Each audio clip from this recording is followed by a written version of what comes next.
মৃত্যুর 8 দিন পর জীবিত অবস্থায় কবর থেকে ফিরে আসলো রুকসানা। এ নিয়ে এলাকায় একটি ভয়ানক আতঙ্ক চলছে। গা থরথরা কাঁপা শুরু হচ্ছে। কি কবর দিয়ে আসছে কালকে না পরশু দিন, কি বলো 7 দিনও করে ফেলছি বিরান্ডিনের ফাঁকায় মিলাদ ফরাইছি। এখন বলো যে আবার রুকসানা উঠিয়ে সবাই মানে আতঙ্কের ভিতর কি ভূতের মতো কি আত্মা টাত্তা উঠিয়ে আসলো নিগন। আমাকে দেখে আতঙ্কে আছে এবং কান্নাকাটি করতেছে আমি জিজ্ঞেস করতেছি কি সমস্যা, বলতেছে আপনি নাকি মারা গেছেন। আমি বলি আমি মারা গেলে আমি এখানে কিভাবে আসছি। বেকার আতঙ্কের মাঝে হয়েছে মানে আপনারা যেরকম ইনি বসে রয়েছেন আইসেন এরকম এত গিয়েছে 60 ডেবল মানুষ জানাজার মাঝে এত 60 ডেবল মানুষ হয়েছে। মঙ্গলবার মার দিয়েছে আর মঙ্গলবার তুমি বাড়ির পরে আমি একদম মুরাতে বসে গেছি। কি রে আতঙ্কে মানে সারা তার ঘুমো জানে ভয়ে লাইট ধরা রাখছি। তো কি রে কি বলে কবর দিয়ে এলেছে, এখন আবার বলে লাশ বাঁচি।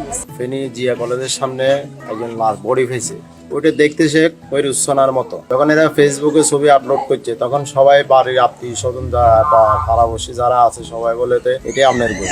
মিসিং হয়ে যাতে আমরা এসআই পুতুলকে কাছে যাই, পুতুলের কথা যখন আপনার বই তখন আপনারা নিয়ে যেতে পারেন।